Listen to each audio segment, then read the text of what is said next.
National Institute of Solar Energy, matters associated with the Solar Energy Corporation of India, the PM Kusum scheme on solar irrigation pumps, off-grid solar PV schemes, and applications including rooftop solar, solar manufacturing, and so forth. You will hear from all of these dignitaries in a few minutes from now, before we also have a panel discussion later in the session. For now, I simply want to again reiterate the vision of this webinar: to celebrate belief, celebrate vision for the developing world and energy access, and to celebrate action towards delivering jobs, growth, and sustainability for people in rural India and elsewhere. I now turn to my esteemed colleague, Abhishek Jain, who I would call the architect of powering livelihoods. Over to you, Abhishek. Thank you, Arunabha. Good afternoon and a warm welcome to all the dignitaries, friends and colleagues who have joined us from across the world. Powering Livelihood is all about on-ground transformation.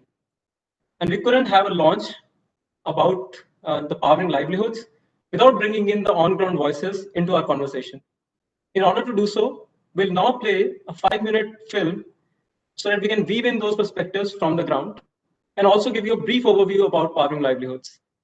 For those who are joining us through their browsers or watching the session on YouTube or Twitter, due to the WebEx limitation, you may not be able to see the video in the session. Instead, please follow the link in the respective chat windows to watch the video on YouTube as we play it here, and we come back to the session in about 5 minutes. Can we have the video, please?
Imagine wearing clothes that are manufactured fully using renewable energy, from yarn to fabric to stitching. Imagine growing fresh green fodder for cattle using only solar power and water other than seeds. Imagine running a cold storage on the farm with the waste biomass that the farm itself is generating. All these are not ideas.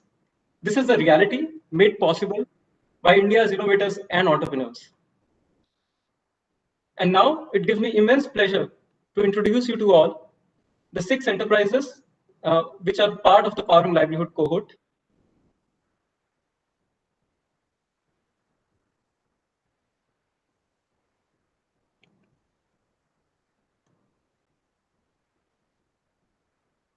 We start with the first enterprise, which is Greenwear. Abhishek, the founder, is passionate about sustainable clothing. Greenwear is already working with hundreds of women using solar charkhas, solar looms, and solar sewing machines to manufacture sustainable clothing. In fact, during the COVID pandemic, they have already started responding by supplying more than 400,000 masks to the Uttar Pradesh government.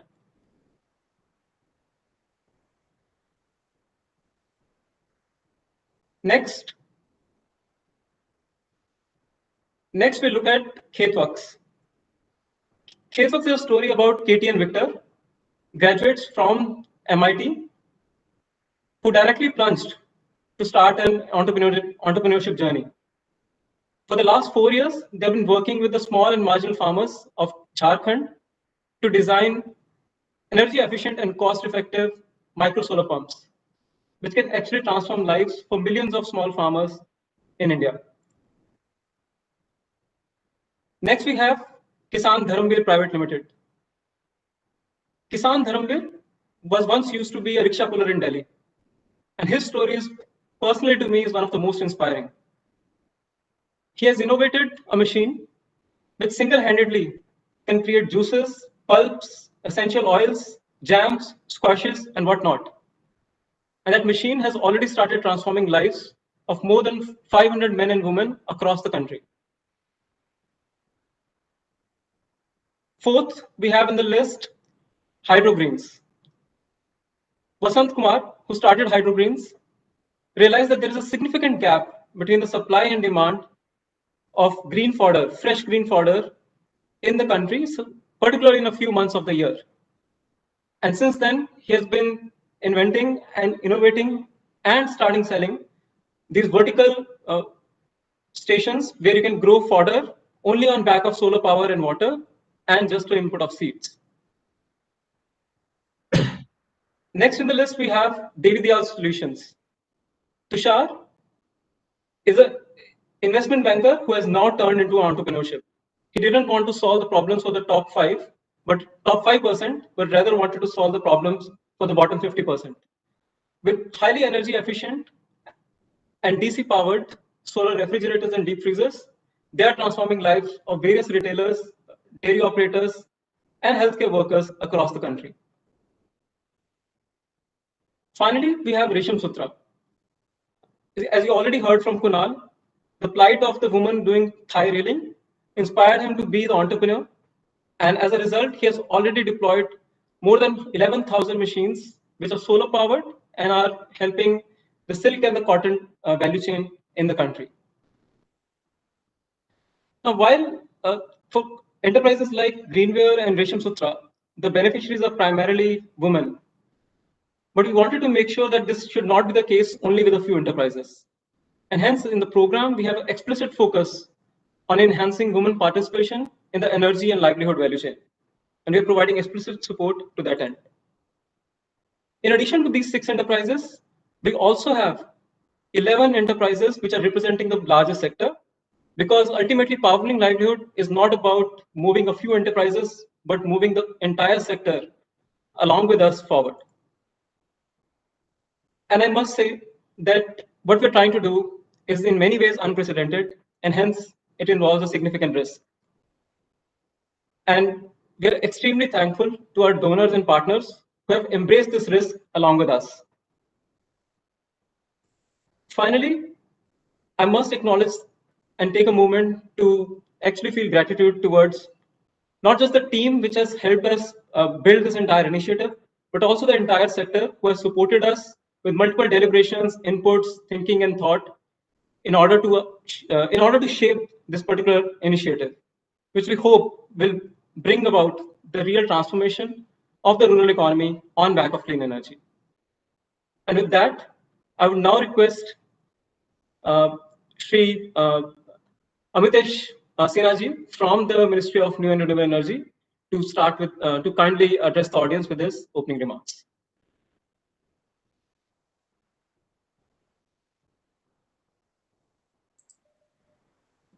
Honorable Vice Chairman NITI Aayog and other esteemed dignitaries. Decentralized RE-based livelihood solutions are available in number of ways, and they are growing as per their own pace. There is no solid support or there is no program structured to support such kind of things. MNRE is running various programs, off-grid solutions for promotion of such kind of livelihoods in field of biogas, small off-grid plants, street lights, study lamps, solar thermal solutions like solar dryer, solar cold storage, bulk milk chillers. But these efforts are not much. And the organized way which is required for pushing this sector is not there. So I consider this as an unorganized sector of renewable energy, which needs greater attention. With local efforts and in many cases without the government support, various innovative solutions have come up, and they are powering the livelihood of rural areas. Government has tried for providing universal access to electricity, but we all know that the quality of electricity or availability of electricity 24 hours is not there, which is required for a livelihood. If any entrepreneur is considering such kind of decentralized solution, then it has to be, it must have a reliable power source. And there the solar energy or renewable energy plays an important role. Efforts of CEEW in promotion of niche RE products is commendable. And the recent efforts in collaboration with Villgro will go a long way in bridging the gaps in distributed livelihood area. Just they have shown that they are providing financial and technical support to entrepreneurs, and they have selected 6 different entrepreneurs from the field of textile, food processing, micro solar pumps, refrigerator and deep freezer, and fodder growing station. So these entrepreneurs will be supported by CEEW, and potential of job creation with the help of them is almost 10 lakh livelihoods. So there is immense potential in this particular field, and I hope that many more financial institutions will come and support many such organizations like CEEW, and this will finally become a movement and will give support to many more livelihoods in our country. MNR is also trying to organize this unorganized sector of renewable energy, and we have started a discussion paper. Very soon we will go for a stakeholders consultation. Our aim is to converge all the schemes of different ministries, because different ministries are providing support to different kind of products in their field. And our aim is to converge all these schemes. We will try to standardize all renewable energy products, which is already there for agriculture sector or rural areas or MSME, textile, food processing or tribal affairs. There are various products already there, and different ministries are providing support in the form of subsidy or incentive. So we will try to collect information about all solar products which are available in different ministries of sectors, and we will try to converge them.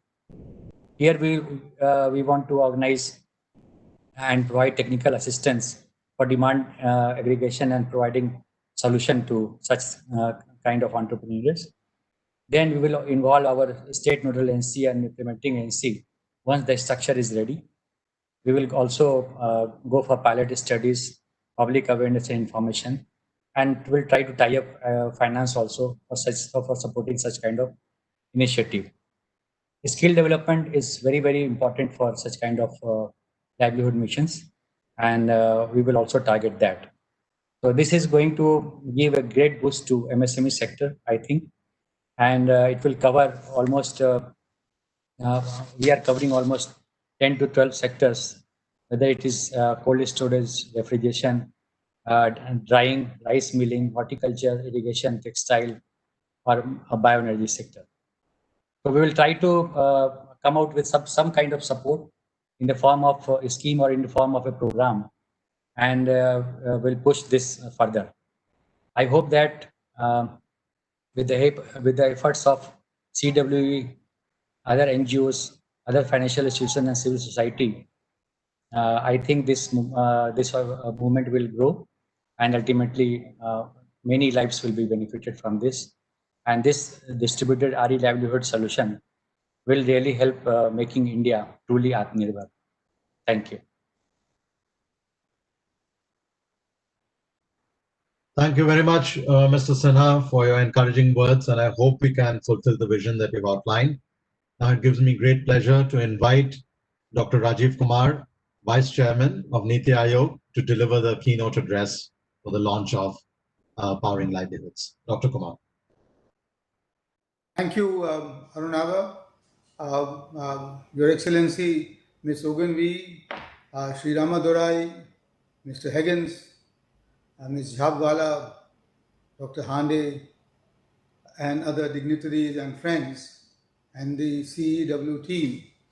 Especially to you, congratulations for this very big milestone of reaching the 10th year successfully.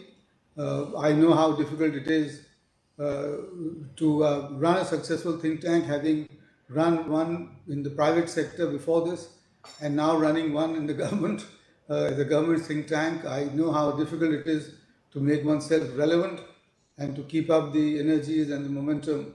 And I must congratulate you once more for doing so well. 273 projects is no mean feat, and all the very best for the next decade. I hope to see you doubling your staff strength, at least, if not tripling it. 90 is itself a good number. And also, well done on the partnerships and collaborations.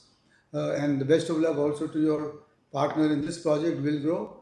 I'm sure this will really go a long way.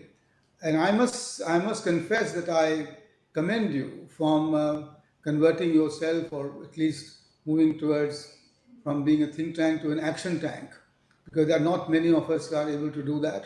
The particular project that you have, where a think tank like yours is raising up to $3 million, that's nearly 20 crore rupees, to help commercialize and scale up startup enterprises, 6 of them together, I think is a remarkable feat.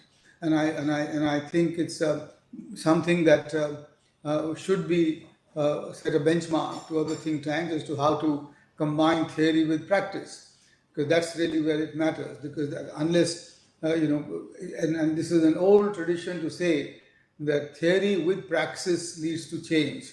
Neither of them alone makes for change, and certainly not for transformation. And this is what we do in NITI Aayog. We think of ideas and then we put them into the line ministries for them to be able to execute it. So well done again on this, and I think this is something that and you've chosen a very good field. You've chosen an amazingly good field, which is clean energy, and clean energy to the micro entrepreneurs in the rural, in the villages, in the rural countryside. And I noticed that it's there are more than 30 million, 3.5 crore micro entrepreneurs out there in the in the countryside, and all of them are your potential partners who can benefit from this. And these are the people who have huge growth potentials, and they suffer because of the cost disparities, because of the higher costs, because the energy that they get access to is very often high cost, is not of good quality, is not reliable, and therefore they are constrained in being able to scale and grow and then compete with the rest. And the credit, access to credit is not so forthcoming, and the market information. And I think this is very good beginning that you will do to, in some sense, address one of their major constraints for growth. And $50 billion opportunity, it should attract not just those 6 plus 15, but hopefully even more enterprises as you go forward. I think this is and therefore I should congratulate you and also say how good it is to notice that there are donors in this world who will back a innovative idea like this, who will back a good venture like this. So, all the foundations that you've mentioned, I know, are leaders in their own fields and are, people who think innovatively. So this coming together of donors and, and think tanks and the entrepreneurs is a new beginning in some sense. And I notice also that the Department, Ministry of Renewable Energy has joined in. So I think that's the coalition that we want for transformation. And that's the coalition that we want for transformation, because that's the coalition that will convert a topic like clean energy, to which the Prime Minister is so heavily committed, into a mass movement, into a Jan Andolan, as he repeats very often. And unless we do that, of course, we know that this will not achieve the objective that it will. So I hope CEW is successful in doing this, because we need more and more examples of Jan Andolan for transformation. Because a legalistic approach, an official approach, an approach just led by or only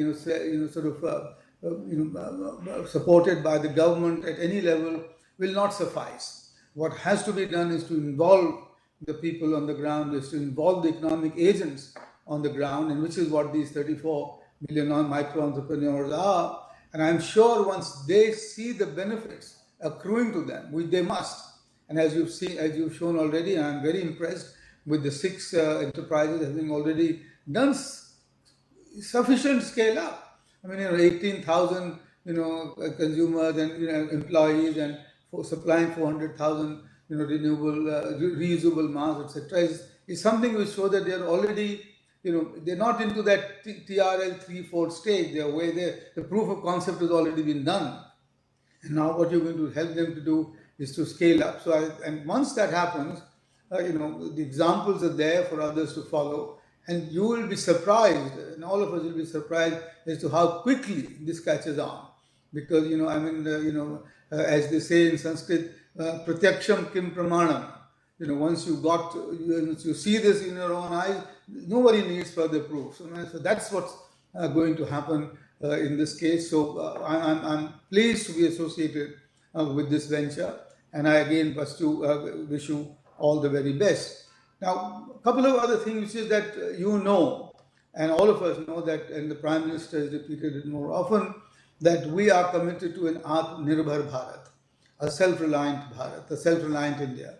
And this will surely, contribute to this because, decentralized renewable energies, that's what you're going to promote, will make sure that our needs of fossil fuel are reduced. Therefore our import needs, our import requirements are also go down. We can generate we are the leaders in solar power, and have led the Solar Alliance, from the front. And the Prime Minister's vision of, one sun, one globe, one grid will of course come by one of these days.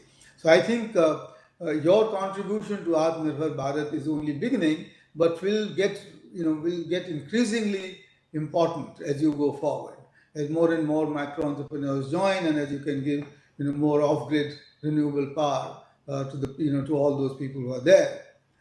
We also know that we are committed. The government is committed very strongly to eliminating dualism from our economy. And this dualism, which marks the dualism between urban and rural, sheher or dehat, and there are several other dualisms that abound in our society. This government is strongly committed to eliminating these. And if you notice, in the last 6 years, while Pura, provision of urban facilities to rural areas, may not yet be there, but under the leadership of the Prime Minister, what we've done is that all villages are now connected to the electricity, are electrified. So that one thing, his announcement on the 15th of August, that in the next 1,000 days, every village would get broadband connectivity, the expansion of the rural roads that you've got, the provision of toilets in every village, in every household that you've got, which is the same at the same level in which you have now urban centers. The provision of the whole program, for which I think 5 lakh crore rupees have been allocated to have running tap water in every house, across India. I think all of those are, and then the Saubhagya scheme to give to the women, smokeless, cooking facilities. All of those are directed towards reducing and eliminating the dualism between rural and urban India, because that's the key. That's the key to give the people a choice as to where they would like to stay, and also that's the key to make sure that rural incomes also rise to the same level as that of the urban level. At the moment, there is a huge difference, we know. And again, here, your effort, I must say, will contribute to that, to removing that dualism. Because if you get these micro enterprises going and running on renewable energy, it will help convert the rural landscape into an industrial landscape. When I give to everybody who's listening the amazing example of the company called Zoho, whose proprietor is one Mr. Wembu, who is now come back from Silicon Valley. It's $1.5 billion enterprise based out of Chennai, but now he has moved to Madurai, into the villages next to Madurai. He has 400 engineers living in those villages, working from home and getting broadband connectivity and working globally and having global partners. And Mr. Wembu's remarkable contribution is worth anybody to see, and I've been lucky to have been introduced to him. I think that's the route that we are taking through your initiative, and I hope, therefore, that we can go forward in a bigger way. Finally, friends, I must say that NITI Aayog's principal mandate, one of the principal mandates, is innovation, and this is why I particularly like what you're doing, because you know that we have within NITI Aayog an organization called the Atal Innovation Mission, AIM, one of its kind. In the last 4 years of its existence, Atal Innovation Mission has already established 8,000 tinkering labs in secondary schools across the country, 50% of which are in government schools. And this is where children in the age of 9 to 15 are exposed to the frontiers of new technologies, whether it's optical sensors or it's 3D printing and so on. And we have established and funded 100 incubation centers.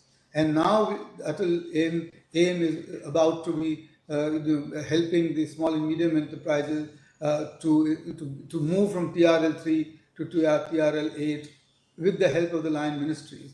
So I think I'm saying this simply again because without innovation, which is different from Jugaad, India will not be able to transform itself. And I think to that extent, what I've just seen of the 6 enterprises gives me great hope that the innovation culture is catching on. And the innovation culture is finding supporters, not only from within our midst, but also from abroad, as represented by all the donors that you've gathered enough. So I think several things to be looking forward to. Once more, well done and congratulations and all the very best for this venture. And I will keep myself posted on how you progress. Thank you.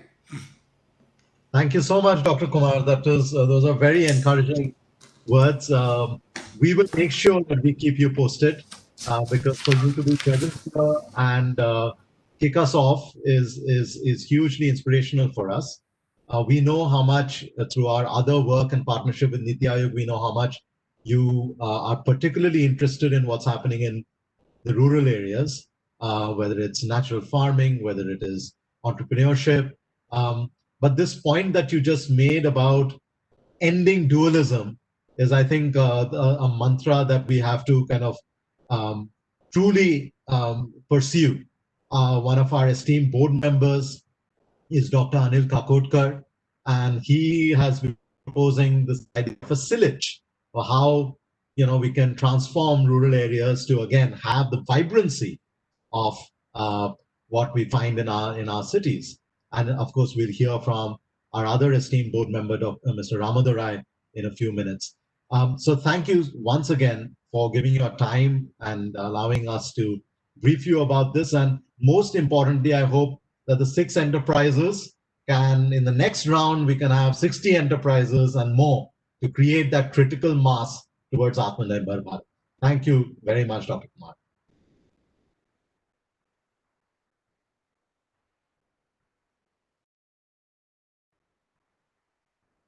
We have heard from Dr. Rajiv Kumar, and we've also heard from Mr. Piyush Goyal's office that he is still in the group of ministers meeting, but he will join as soon as he can.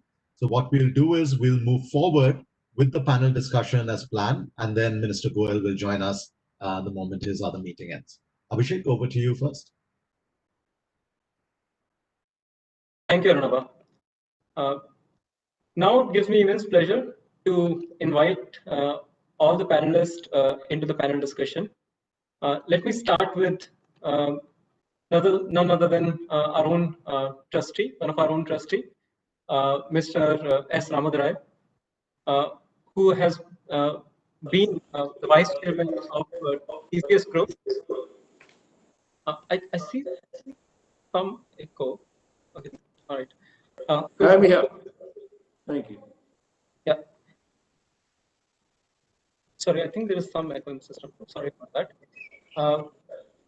He is currently also the chairman of the advisory board of Tata Strive and has been in the public service between 2011 and 2016 in the area of skill development, as he was heading National Skill Development Corporation as well as National Skill Development Agency.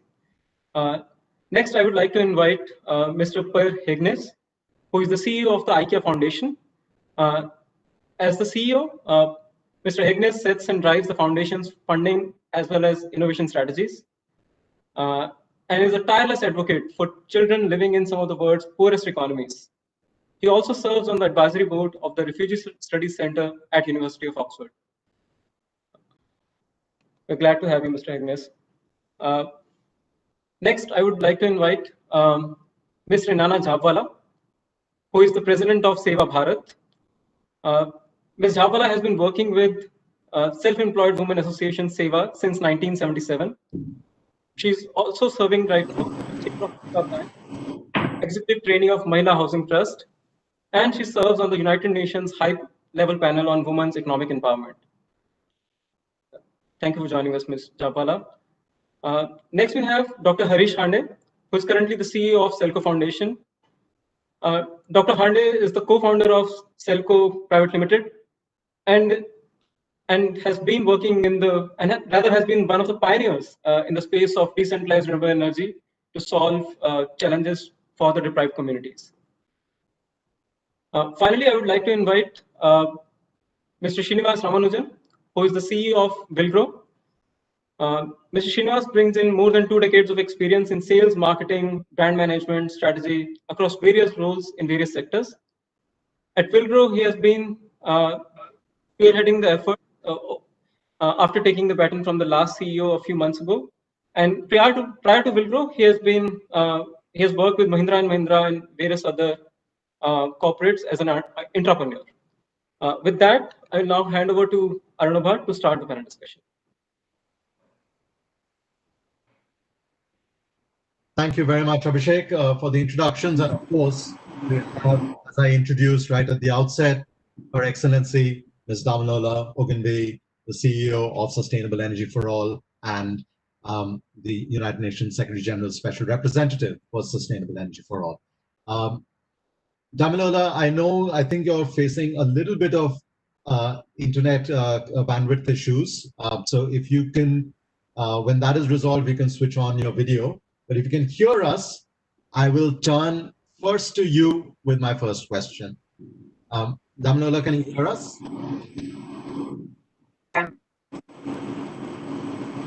So Damilola, you heard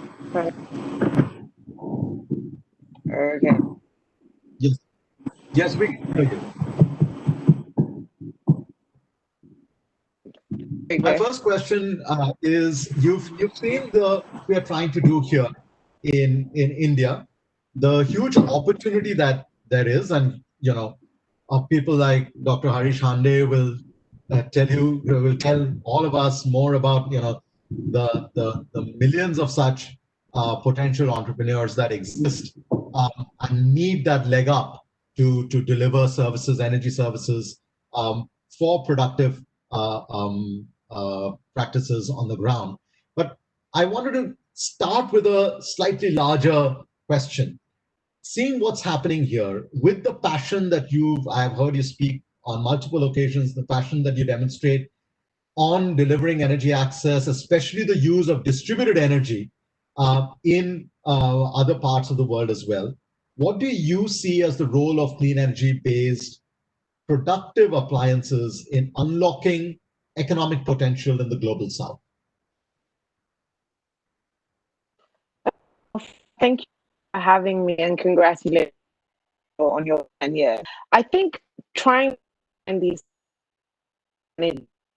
are obviously coming from Africa, we're really looking to what is happening now to also take self-collaboration.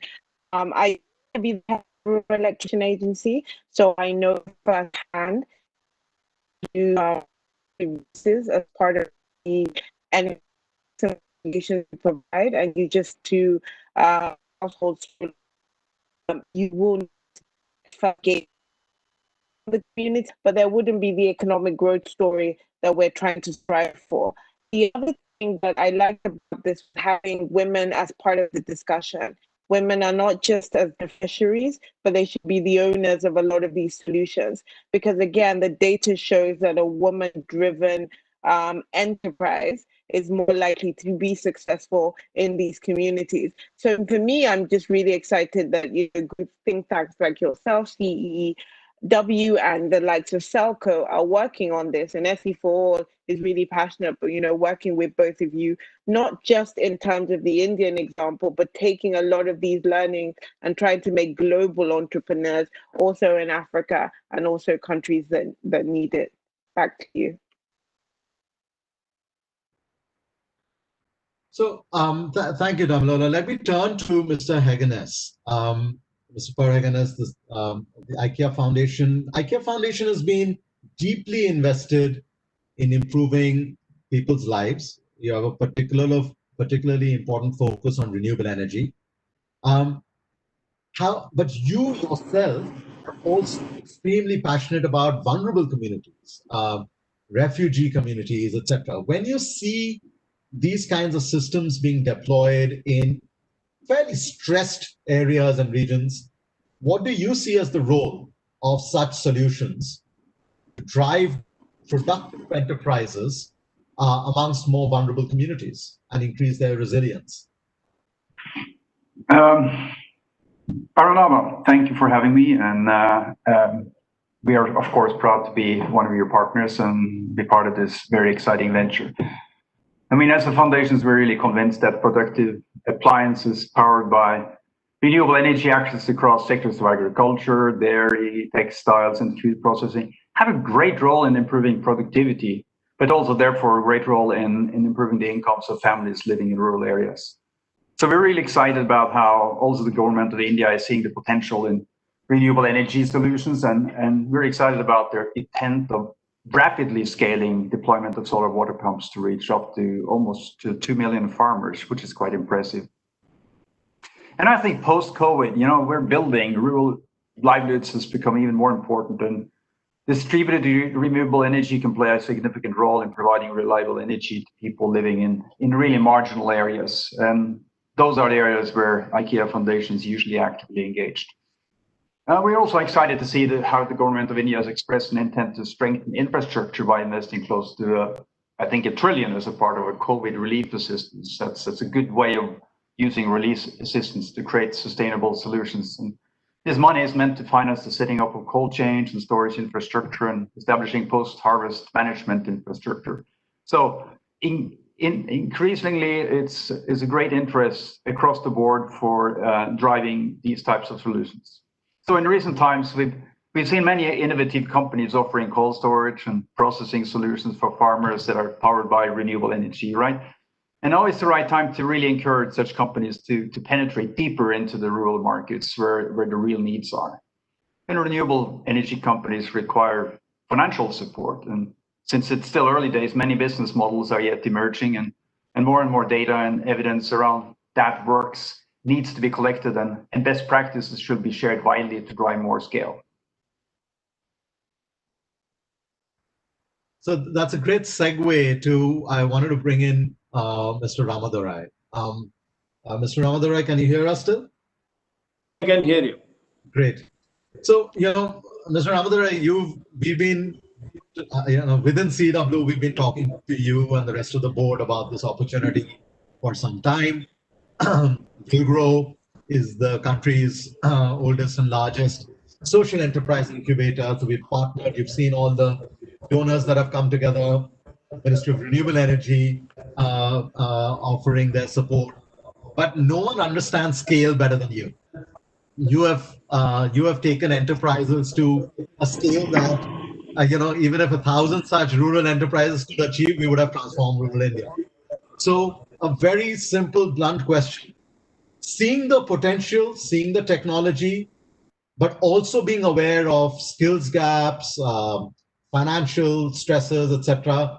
What would be your advice to the program, but also to startup entrepreneurs like the 6 that we have chosen to scale? What should they watch out for? What should they do to go from where they are to a very different level? I think you're on mute, Mr. Ramadorai.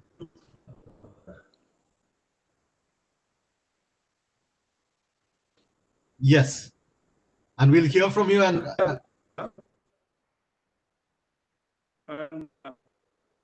to participate in the launch of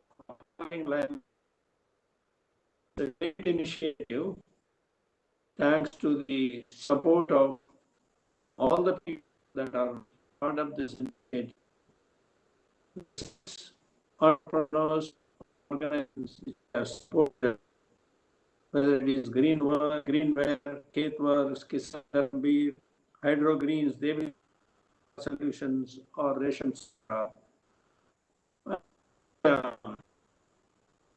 Advocacy and make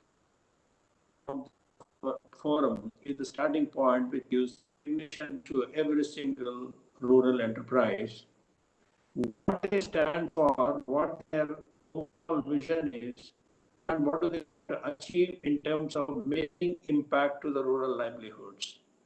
For lack of anything larger, the focus must not be lost sight of, and that's the first advice I would give. And absolutely razor sharp focus, the mission, and let's not deviate that because somebody says something else is more remunerative, or it may fetch more income to the farmer or anybody we want touching. I think that's the first advice. Second thing is any technology operate, more importantly, the rural energy focus or the renewable focus, proof of concept, demonstrating the proof of concept with real life examples and stories from us.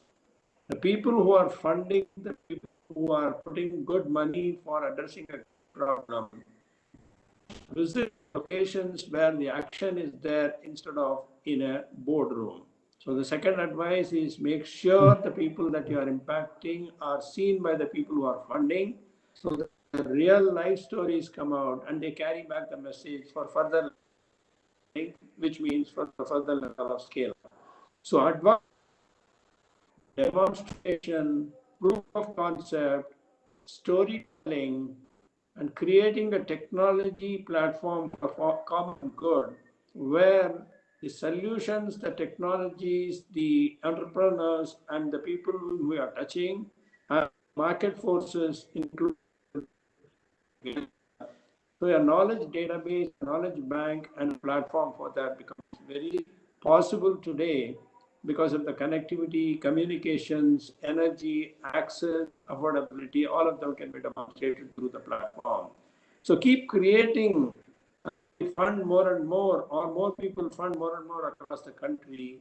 A knowledge bank with the support of the Ministry of Rural Energy or any other ministries, and the state governments will take it places in terms of the scale up. Right. Scale up happens automatically when people know there is good work being done, good impact being created, but more importantly, it works. It has to work, and it has to work in the eyes of the customer, namely the rural livelihoods whom we have touched. That's the way I will answer this question. Thank you.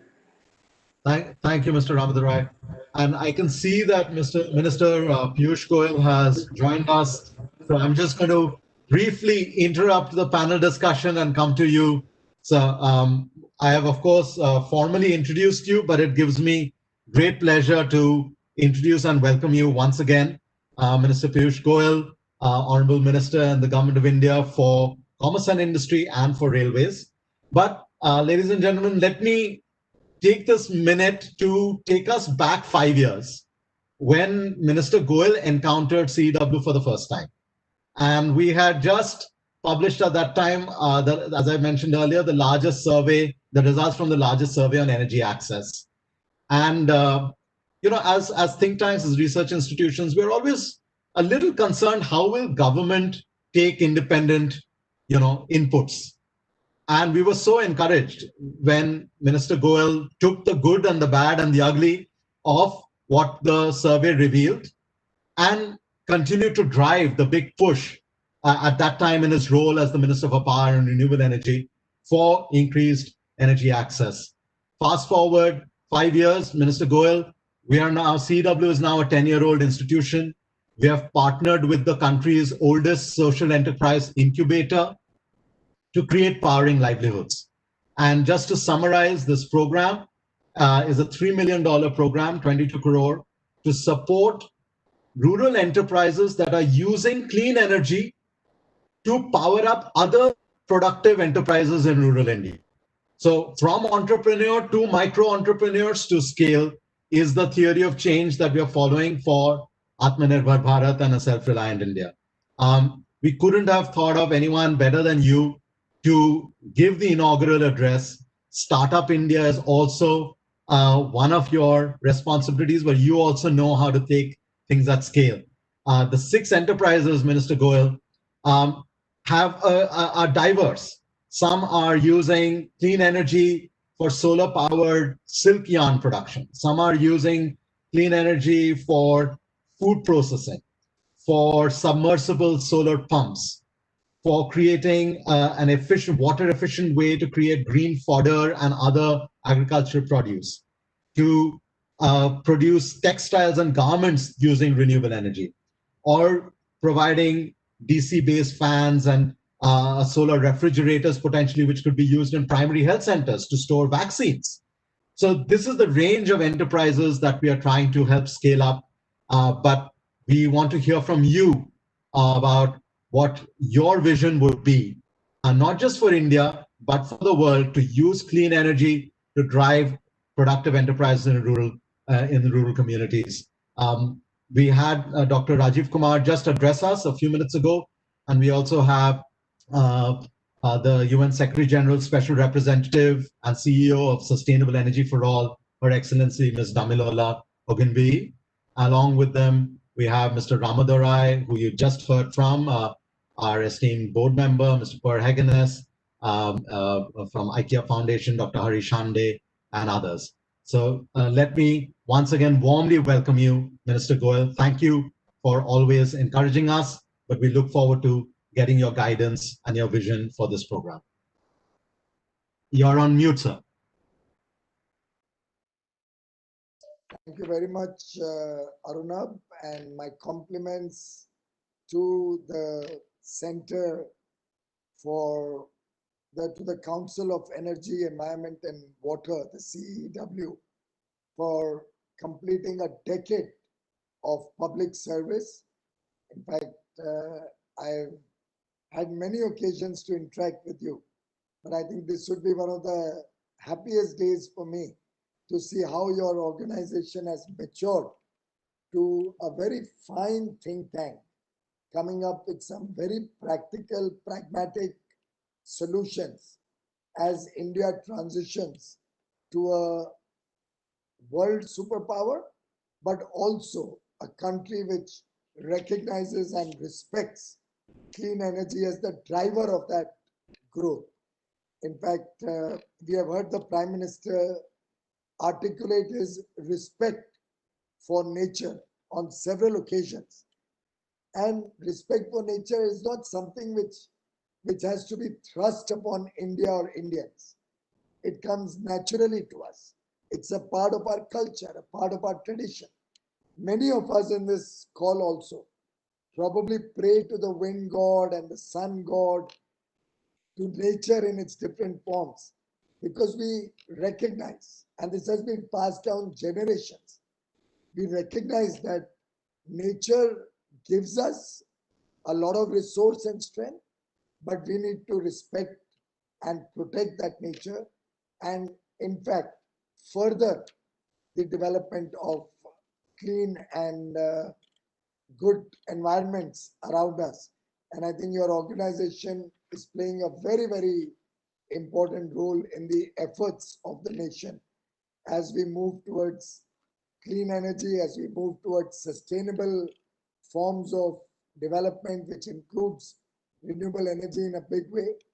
And I'm sure you will continue to serve in the days and years going forward. You have also been a part of several of my own efforts when I was in MNRE, particularly the big rollout of LEDs. You saw how transformational that journey was without a single rupee investment by the government. So we actually succeeded in changing the mindset of the nation from a subsidy-driven program orientation to an economies of scale, high quality, and cost benefit kind of model, which helped India scale up the program and also helped India save millions and millions of tons of carbon, which would otherwise have gone into the environment through larger consumption of electricity, particularly during the peak loads, which is of greatest concern to the nation. We have also, under the inspirational leadership of Prime Minister Modi, been able to scale up our ambition for renewable energy. And I think now we are not even looking at 175 gigawatts, we are looking far beyond. Obviously, solar energy by 2022, the 100 gigawatt mission remains. But going forward up to 2030, the Prime Minister has already articulated his vision to scale it up to 450 gigawatts. The Prime Minister also spoke about one world, one grid. And I think that's the future. I don't know if you recall Tony Seba's comments, where he had once prophesied that very soon power would be at zero cost. And possibly when you go to the supermarket and buy something, instead of giving you a cashback or instead of giving you a discount, they may possibly give you an electricity voucher. That because you purchased 6,000 rupees worth of goods, you get 60 units of electricity free of charge. That's the kind of world he envisioned when he's talking of the future. And our own transparent auctions to scale, whether it was solar power, whether it was wind power, obviously in LED where we brought down prices by nearly 85%, the world saw that impact of scale. But also in solar power, we are down to probably 3.25 cents now, to under 2.5 rupees per kilowatt hour. Wind power is not much different. So I think there was a lot of resistance initially, but now all the stakeholders have realized that that is the reality. And that is achievable. And I'm glad to see that the country is making rapid strides in using clean and renewable energy. And this particular partnership that you have finalized with this venture financing company, the Powering Livelihoods initiative with Villgro, I'm sure will go a long way in bringing out innovative solutions. We don't expect you to actually focus on the implementation on the last mile. I hope you will use this $3 million initiative to give us value addition and inputs to industry and to the government to see how clean energy and energy access, and we've actually taken energy access to all the households in the country today. We have sufficient power to have 24/7 power for all. If only people would pay for it honestly and we could improve the workings of the discoms, we can actually give 24 hours power to everybody, including industry at affordable prices. I would wish that your initiative should look at leveraging modern technology and see how we can power livelihoods at the village level through scale, through engaging skilled people, through skilling initiatives. I don't know if you recall that IIT Mumbai professor's project where he was providing solar lamps, which are actually made by the women in the villages and being sold at concessional prices to school children. I don't immediately recall the name, but I remember we had initially done few and then we had scaled it up to 1 million lamps. Yeah. That can be taken to much larger levels and beyond solar lamps. It could go to the Kusum scheme, for example, and help the farmers actually start sourcing components rather than finished panels and creating the panel at the village level, which would power not only the farms, which would not only bring clean energy into our grid in a bigger way, which would not only help double the farmers' incomes, but also provide many, many young boys and girls livelihoods in the making of the panels or cells or modules or assembling them at the local level, saving a lot of logistics costs, saving a lot of damage in transit, saving a lot of pollution when these are transported through trucks or trains. So look at the multi-dimensional impact that powering livelihoods at the village level can have. And Atmanirbhar Bharat is all about that. The Prime Minister's vision is all about going local in our villages. And as he rightly articulated, be vocal for local and let local go global. And I think that's where I think your own initiative with Villgro can help give us ideas. It should be an ideas factory, just like all the books behind you. Make this the ideas factory to see how India gets a leadership role in the global renewable power initiatives and how our villages also connect with this futuristic program that you have initiated. I commend CEW and Villgro and wish you all the very best as you develop this program further. Invest your time, knowledge, resources, help young Indian startups, become the connect between our startup ecosystem, the venture financiers, and the government. And I'm sure this triangulation of all three can really speed up the process of technology absorption and innovations coming into the ecosystem, into the renewable energy ecosystem. In fact, there are many sectors, cold storages, small textile power looms.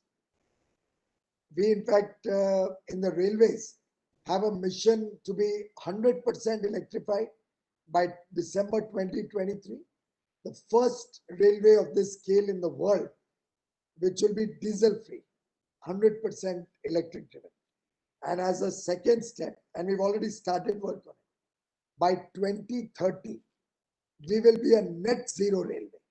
Our carbon emission will be zero across Indian railways. The world's first railway of this scale, transporting nearly 8 billion passengers every year, transporting today 1.2 billion tons of freight, hoping to go up to 2 billion tons in the next 5 years. It will be the world's first large railway of this dimension with zero carbon emission. We plan to use a lot of our surplus land and the land along the tracks to generate 20 gigawatt of made in India solar equipment or wind equipment being used to give us 20 gigawatt production capacity of renewable energy and enough kilowatt hours to power our entire railway, albeit we may need to either expand our battery storage or other forms of storage if you can bring the cost down through your innovations, or use banking, which is difficult, looking at the state of the discoms. So I would urge you to look at storage systems also and make that a viable proposition so that at least in the peak hours, banking is not required. That will be a big leg up to the growth of renewable energy in the days and years to come. If only we can ensure at least the peak hours of morning and evening are taken care of by storage. In the night, we have sufficient power. Even state discoms won't mind banking for supply in the night. But it's the peak hour where they are stressed and would hate to do banking. And we should be practical about it. So help us develop storage solutions around that.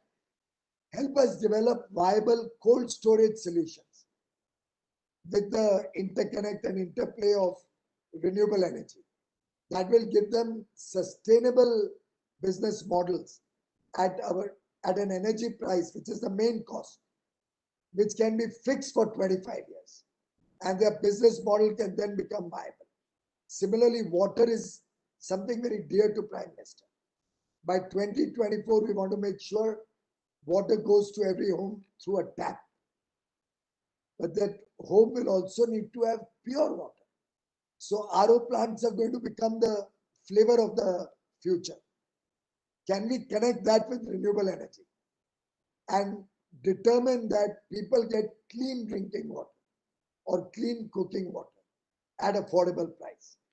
Our coastline has many areas which have water shortages. Straight case in point, Tamil Nadu. We will ultimately have to go for desalination plants in India in a big way going forward. Yeah. It's a double-edged benefit. Not only does it make water available, but clean water available. So can we look at clean energy powering our desal plants, bringing down the cost of water through desal and making it affordable for the large masses? And I would love to work on a mission which says by 2024, there will never be water transported on a water tanker. There will never be illness because of poor quality of water. Can CEW come out with a position paper with such a dramatic vision, which we can then present to the Honorable Prime Minister and see how we can work together? Again, the same triangle. Think tank or our innovators and startups, industry to bring it to scale, and government. Let's bring this partnership in a bigger way, stronger way, in a more powerful way. You'll recall, Arunabh, our work in strengthening our transmission network to absorb these large volumes of renewable energy. I think you worked on that also. And that was the biggest challenge the world used to place before us. People used to scare us that transmission grid cannot take 100 gigawatt of solar or 175 gigawatt of renewable. But 34 gigawatt of power collapsed on the day On the 9 minutes past 9 initiative. Yes. And our grid could take it because the Prime Minister knew and had the confidence that the work that the Ministry of Power has done to strengthen the national grid, if it can take such large volumes of renewable energy, which fluctuates pretty steeply suddenly, particularly wind and solar as it goes into dawn, as dawn comes in or dusk sets in. He had the courage of conviction and the confidence of the good work all of you had done, that POSCO had done, that Power Grid had done, that the states had done, that the power and renewable energy ministries had done, that he could give that challenge and it went without any incident. That's the power of collective work and thinking. And that's the courage of conviction and confidence that India needs to develop. That's the true spirit of Atmanirbhar Bharat. And I commend you for your good work. Let's continue to work together.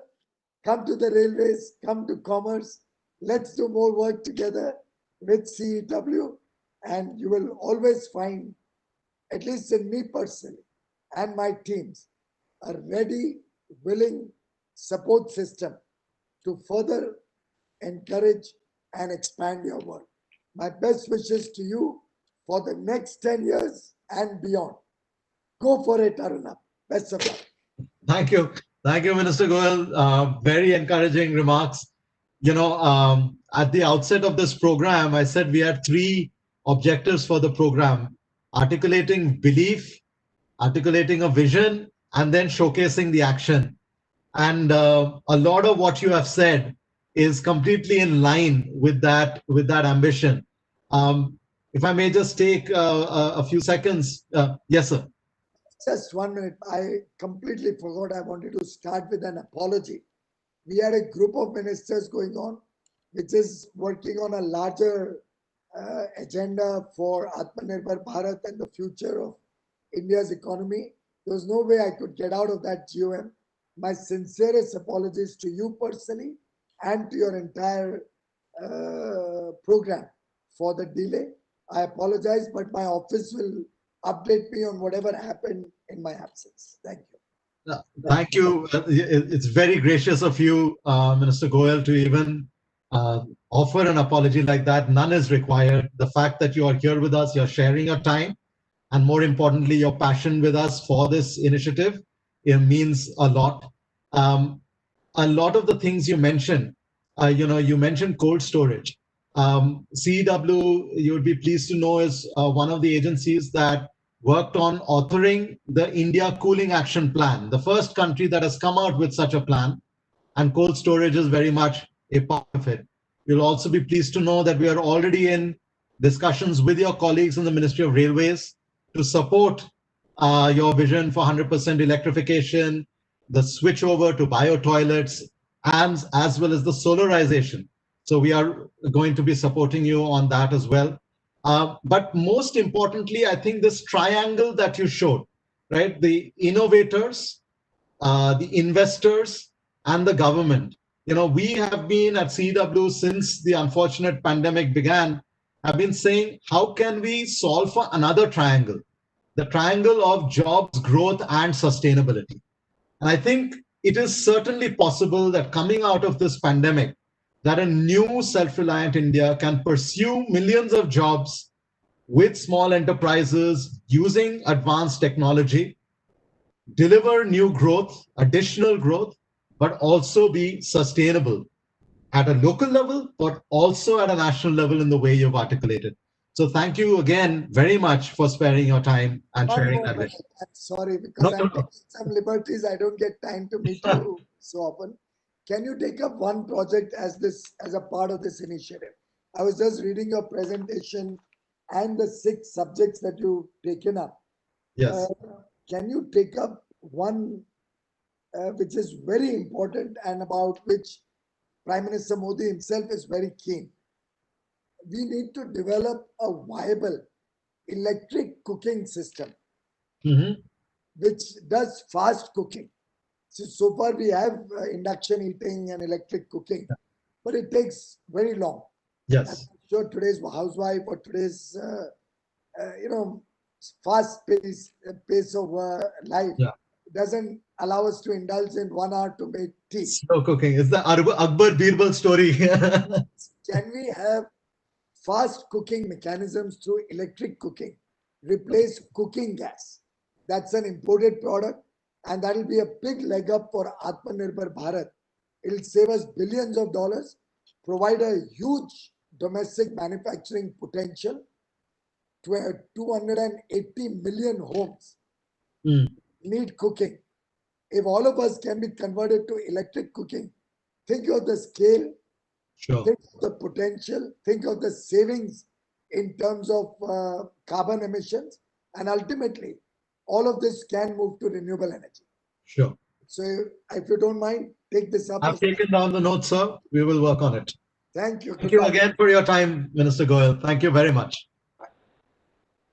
Ramadurai ji, namaskar.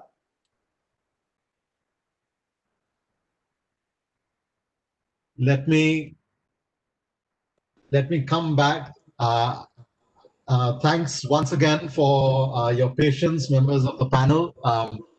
And as you heard from Minister Goyal, there's certainly a lot of excitement behind what this initiative could be doing in rural areas. But this gives me a chance to bring in Dr. Harish Hon'ble. My introduction to distributed clean energy, to village enterprises, to entrepreneurship in a very different way from how we imagine entrepreneurs in the cities is thanks to Harish. Almost a decade ago, he enabled me to go around parts of rural Karnataka and elsewhere to see what these enterprises were up to, what meant entrepreneurship to be at that level. So, Harish, there are 4.3 million microenterprises in India that identified lack of reliable electricity as the biggest bottleneck to their business. What do you see? You've had nearly 3 decades of heart and soul investment in this sector. What do you see as the pathway to scale the deployment of these livelihood-based solutions? What kind of, beyond the excitement around this, what are the real bottlenecks that we need to get rid of? First of all, thanks, Arunava. Congratulations on this 10 years journey. I'm shocked that you use doctor in front of my name because though I have it, we've been friends over the years, and thanks for putting up this excellent panel and getting the ministers onto this board, because it's high time somebody needed to bring people and to realize the importance of livelihood, sustainable energy, and development. I'm glad this is happening, Arunava. To scale, see, better than a lot of people, Arunava, that scale needs to happen if the fundamental processes or the pillars are scaled up, like financing, right?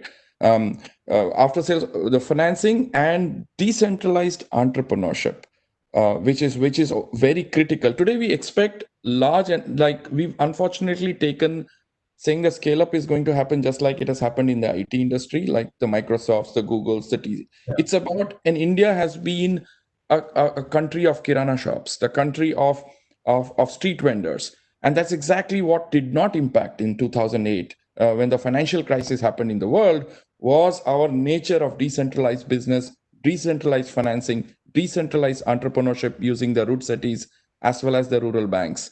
I think that's very critical, Arunava, that how do we create those financial models through these banks, the rural banks, the RRBs, the commercial banks who have presence in the rural areas, that how do we restructure mudra loans to make sure that X%, just like you have 40% for priority sector, that 5% of loans has to be given for livelihoods that are based on renewable energy.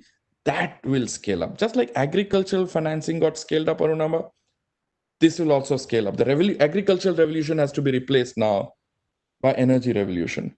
And I'm glad that you have excellent partners like Ike and Per is here, who's been instrumental in pushing. When IKEA Foundation came in, the whole concept of livelihoods, sustainable energy and development was in a very nascent space.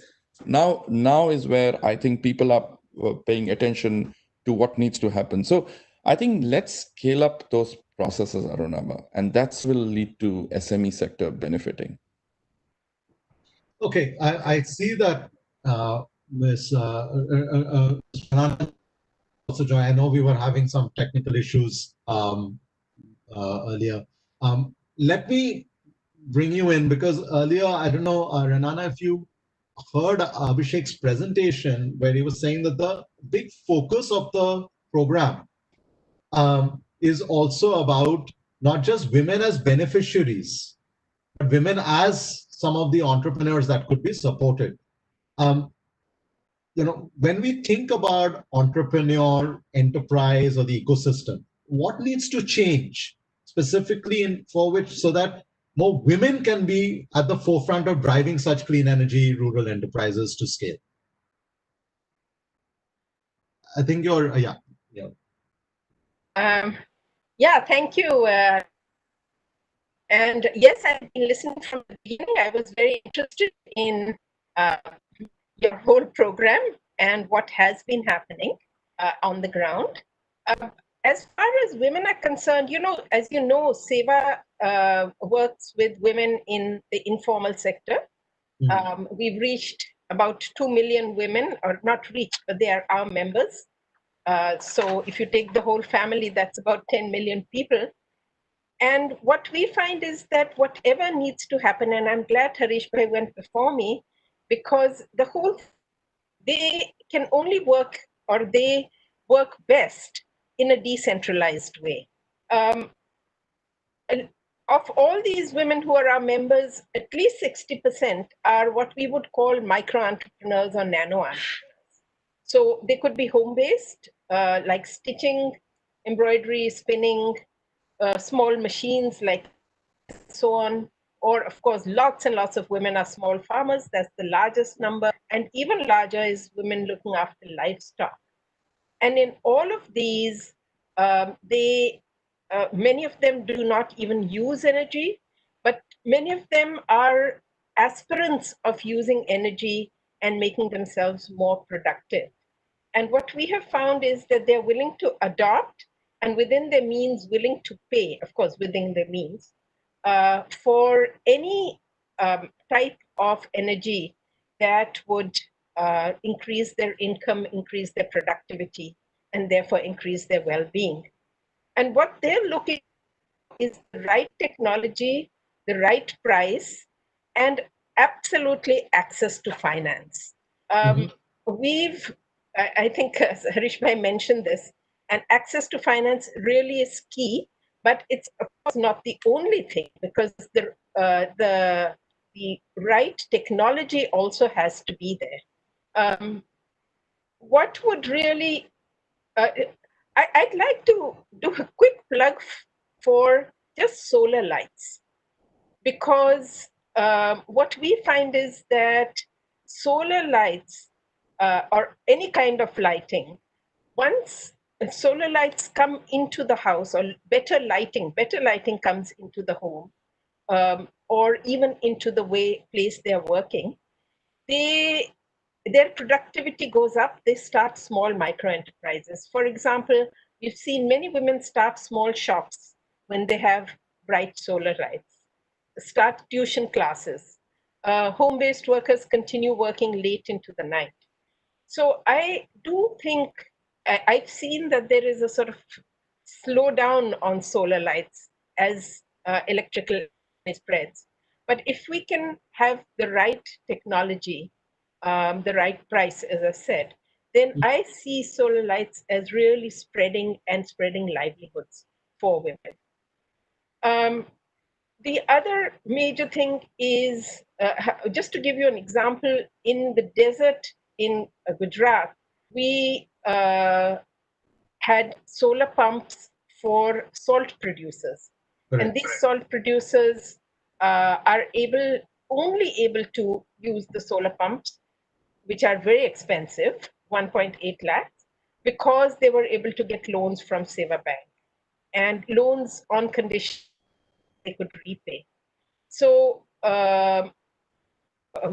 what I think, I don't see that much potential for converting these micro entrepreneurs into small factories, or moving them so far up the supply chain, up the value chain.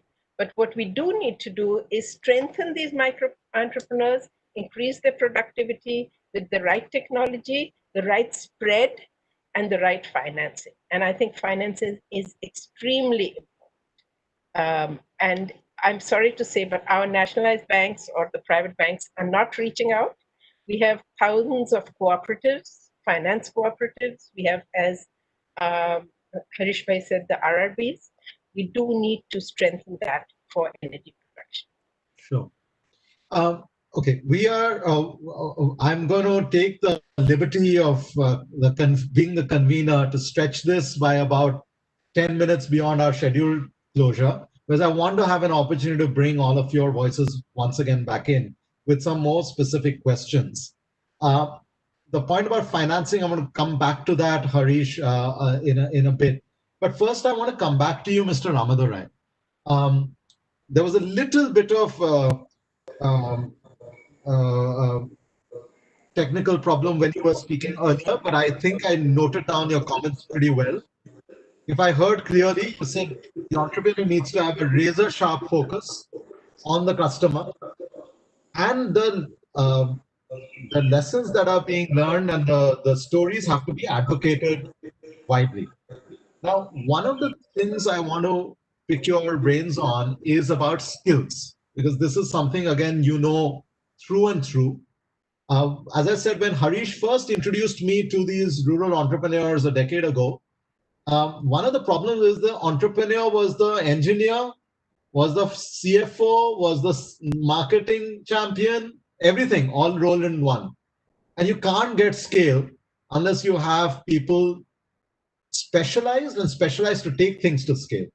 So on the skilling issue, while we are supporting these 6 entrepreneurs with Powering Livelihoods, what would you recommend which is suited to the way rural economy functions, so that these entrepreneurs and the many other micro entrepreneurs get the workforce needed to scale? Excellent question, Arnaba. I think when we start as an entrepreneur and finances are at a difficult stretch or what you can get, I think you double up to do multiple activities like all of us did when we started our careers.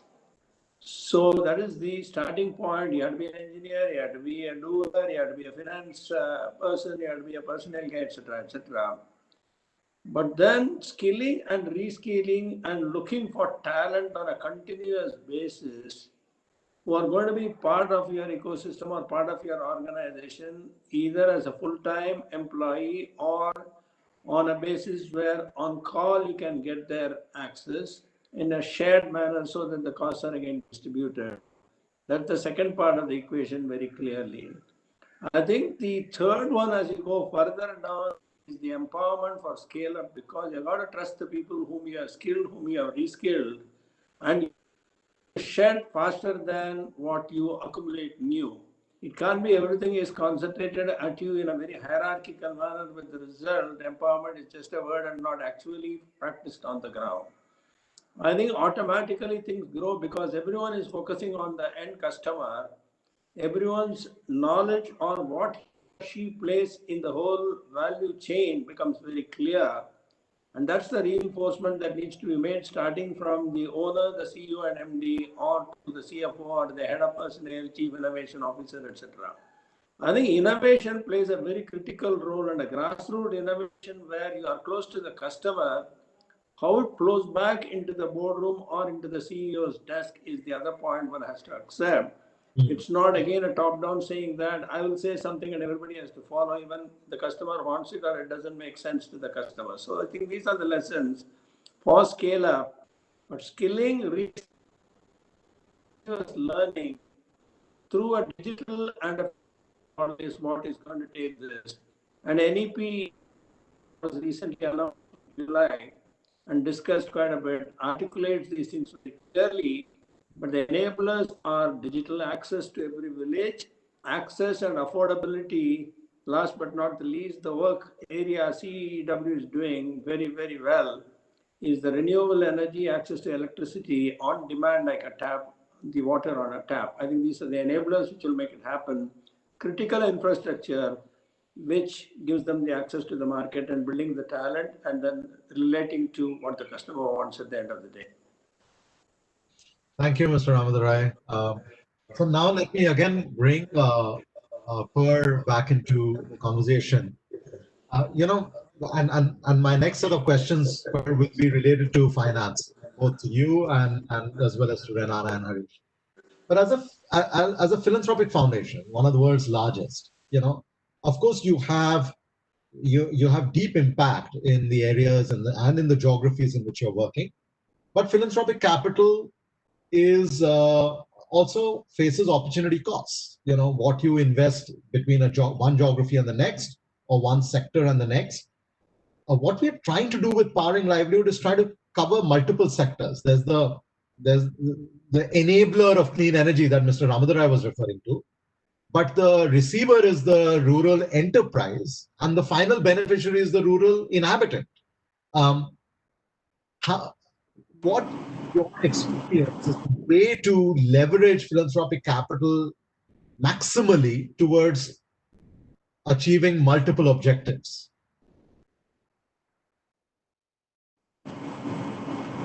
Can you hear me?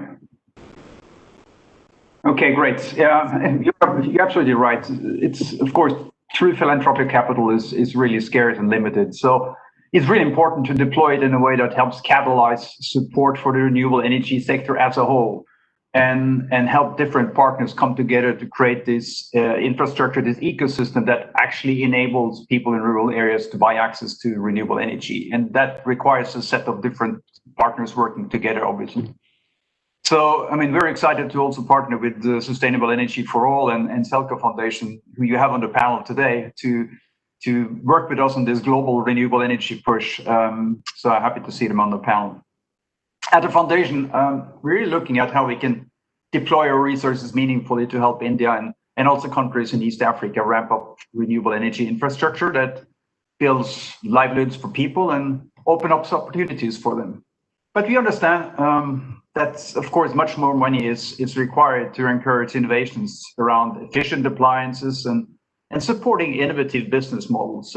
IKEA as a business had never been successful if it hadn't been able to think outside of the box, drive innovation, fail, and then learn from failure and drive innovation again. So we're really excited to support partners that are looking to actually push the envelope and take it to a different level and provide solutions that are available for the many people. So we see as demand for appliances powered by renewable energy needs to increase, of course, and people should be offered choices. And this should really be backed by adequate support for people to afford these products, because as we've heard, not everyone can afford it.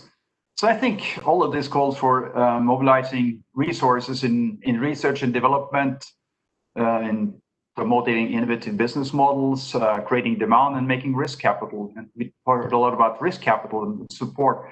But we need risk capital support and make it available for financial institutions to actually invest in this sector. So, this relatively young sector requires more credible data and evidence around business models and the impact on end users and the environment, of course, which is really important to us. And we need all that to boost confidence in investors and bring more investors into the sector. We are confident that investment in this sector is a very good investments for the climate and good investments for the people who are able to benefit. But beyond resources, we do see a greater need to encourage collaboration among public and private academics and practitioners to actually move this forward. So we want to be part of it, but we need a lot of people to come together to make this happen. Thank you, Per, and thanks again for your belief in, as I said, our first objective was belief. For a belief in what Powering Livelihoods is trying to do. But something that you said is my segue to the same question I have for both Harish and Renana. From where I sit as an analyst, I keep hearing there's not enough evidence. There's not enough evidence of clean energy. There's not enough evidence of clean energy in distributed ways. There's not enough evidence that this will give returns in rural areas and so forth. And that is that information asymmetry is often touted as one of the reasons why cost of finance ends up being so high. And both of you have talked about access to finance. If such enterprises have to scale, my question to you is, are you seeing over the course of your own experience some signs of a structural shift in the way we are thinking about distributed energy and decentralized economic systems to drive more resilient, sustainable communities? And if you're not seeing that yet, what has to change so that, how many more reports do we have to write and how many more data points do we have to collect to make the case, or something else needs to happen? Maybe a couple of minutes to both of you, and then I want to turn to my colleagues in Villgro, Anant and Srinivas. Harish, maybe you first, and then Renana. No, thanks, Aruna. No, I mean, it's not a question of reports, Aruna, but the question is, see, there's both sides of the equation, right? One is the people on the ground also take too much anecdotal stories rather than concrete, right? And that needs to change, that this guy got help and that becomes a data point, which is not, I think we need to mature. But I also want to caution in the sense today what's happened is, the missing point I tell you, Arunabha, is when people talk about scale, the mentors who are good in talking about scale right now are good in retail scale of consumption, right? There are hardly very few mentors who know how to do scale, how to talk about scale for livelihood applications, which is very different than consumptive applications.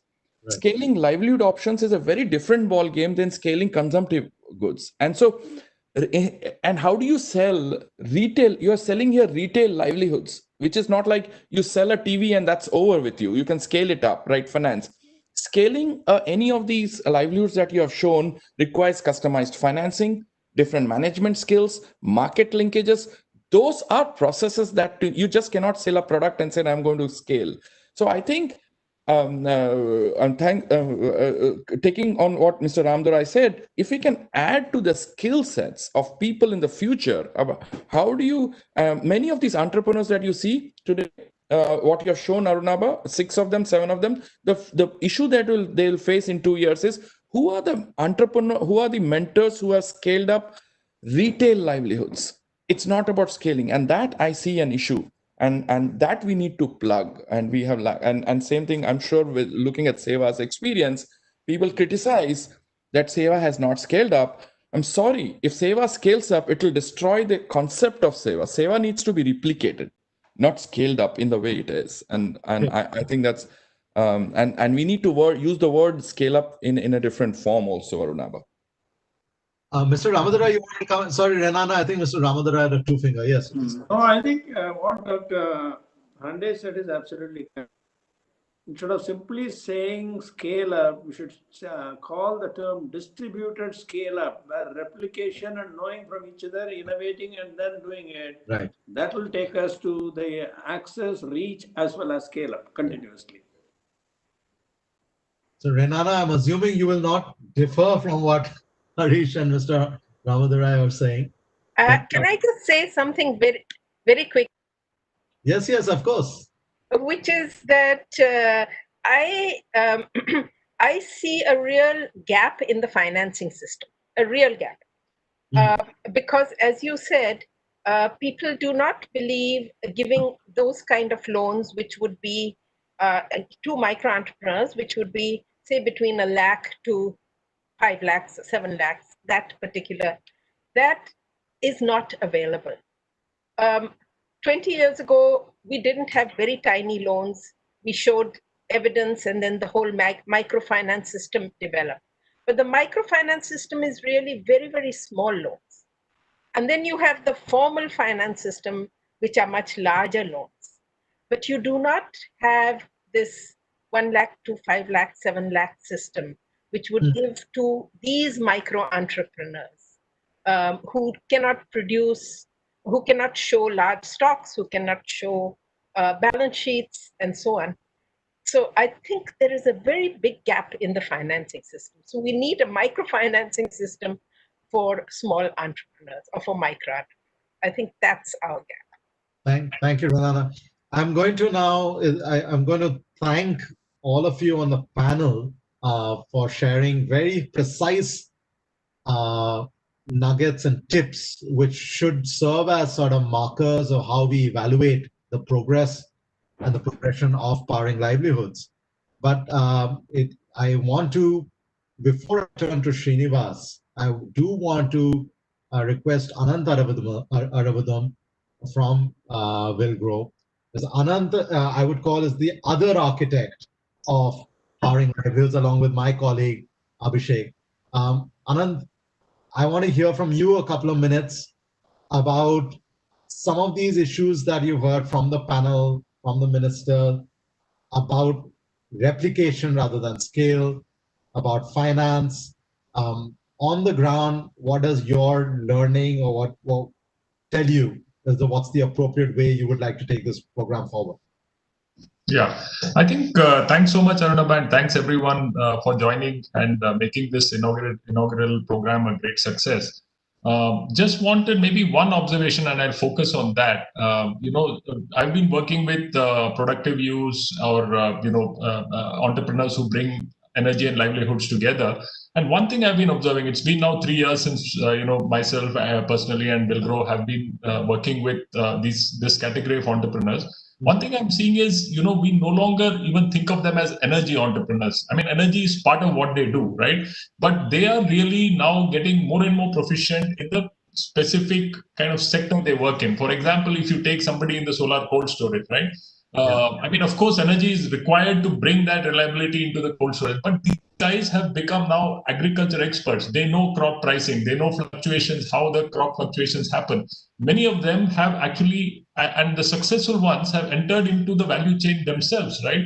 I mean, a very good example is, one of our affiliate enterprises, S4S, which actually, they started off making solar dryers, but now they call themselves a food processing company. I mean, energy has just become integrated into what they do, and they are now focusing more on the value chain and how they can actually help the farmers who use the solar dryers sell their produce, get better value, build livelihoods and so on. So I think that is the biggest learning for me, and that is what we really need to start kind of encouraging, to take the focus off energy. I mean, though it's with the understanding it's a very important component, take the focus off, help these entrepreneurs to understand the value chains in which they work much better, and become all-round entrepreneurs in the true sense, where they realize what that energy is creating, and help them to kind of make those market linkages, make those help the people who are using their equipment or their products or services actually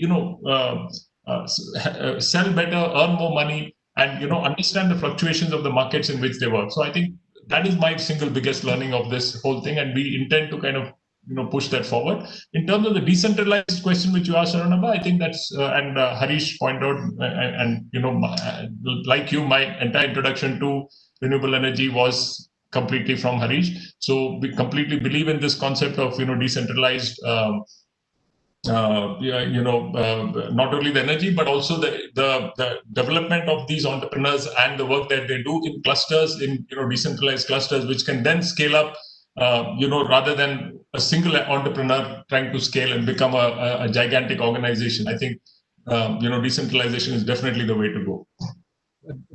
Thanks, Anand. This is the sort of retail entrepreneurship that Harish was referring to, that cross-learning that Mr. Ramadorai was referring to, which will then perhaps open up more mainstream finance that Renana and Per were mentioning.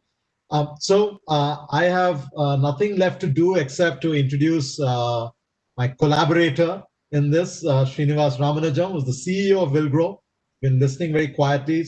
Srinivas, myself, and the former CEO of Villgro, Paul Basil, we serve on the steering committee of Powering Livelihoods. So we have to both champion it and also rap on the knuckles of Abhishek and Anand to make sure everything's on track. But Srinivas comes with more than 2 decades of experience in sales, marketing, brand management, strategy across a range of sectors.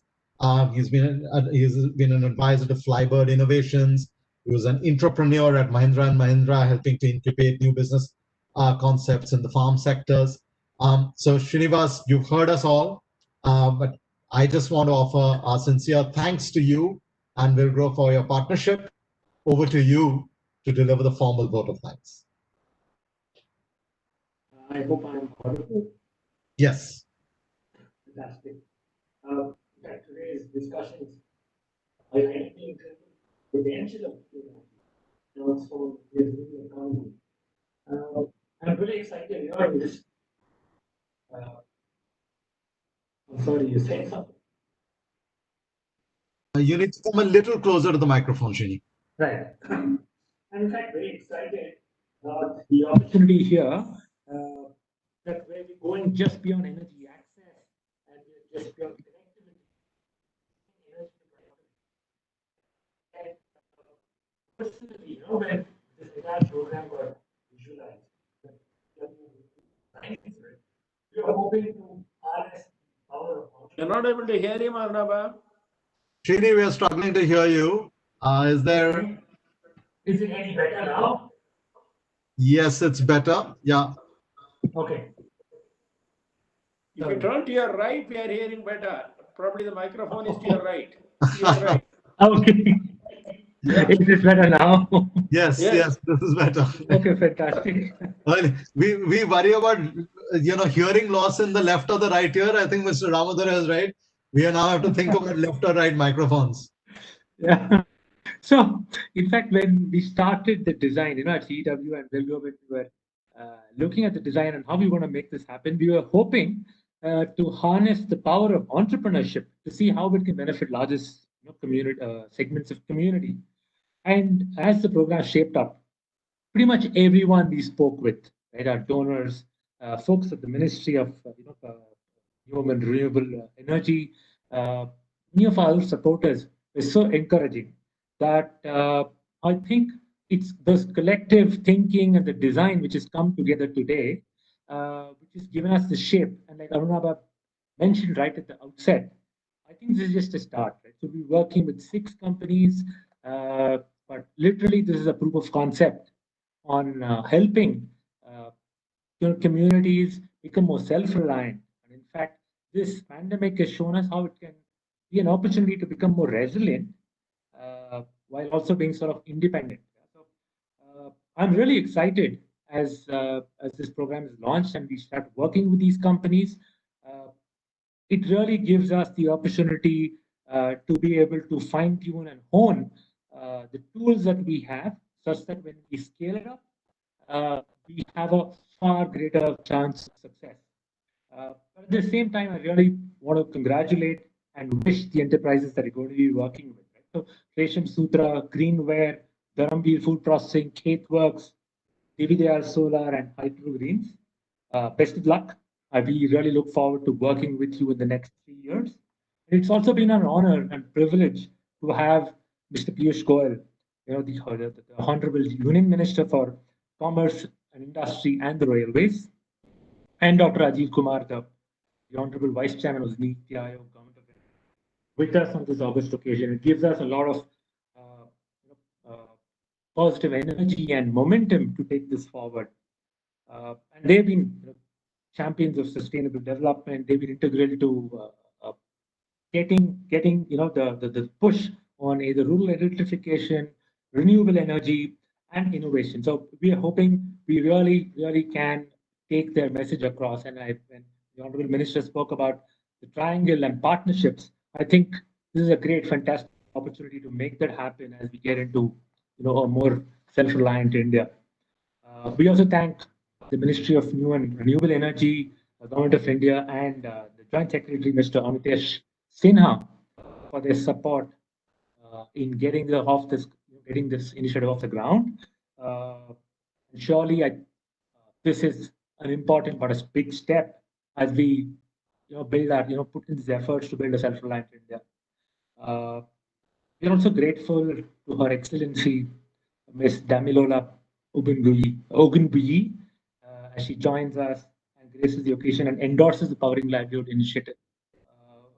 It's frankly both, I think, an affirmation, an appreciation, and also in a way sets expectations for us on the fact that the world is watching, and probably we can take this to other markets. We can help others learn and help others replicate what we're trying to do here.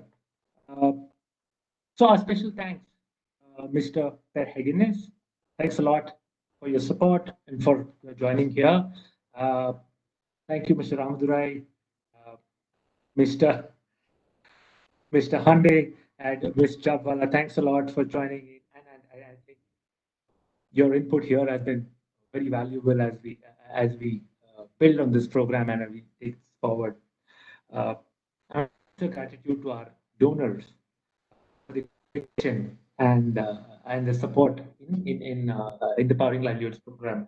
The UK government through the DFID, the IKEA Foundation, the Shell Foundation, the Good Energies Foundation, and Stitching Dune, as they've come together to support us on this $3 million program. We're also really immensely grateful to the partners that we have who are going to be playing a big role as we operationalize this. Power for All, Caspian Debt, Upaya Social Ventures, RAL Global Brands, and the Clean Network. I think there were conversations about how this collaboration is going to come together. All of them are going to play an integral part to making sure that we can. This is a combined effort to getting to success. So on behalf of Dr. Arunabha Ghosh and myself, we really want to thank our colleagues at Villgro and CEEW who've played a huge role in the behind the scenes, putting all this together, working with the companies, and really getting it to a place where we can actually take this forward. And I think we are on a really solid footing there. And frankly, this also includes John and Meher, who made that video and who have also been documenting the process of the progress of Powering Livelihood. And last but not the least, our gratitude for all the folks who've joined us today. There are hundreds of you who are looking to see how you can learn and see how this program is going to take off. Please stay in touch with us, write to us, talk to us to know about how this is going forward. And really, India needs a commitment to both jobs, a sustainable model, and frankly, these times also a good dose of resilience, right, as we build a self-reliant India.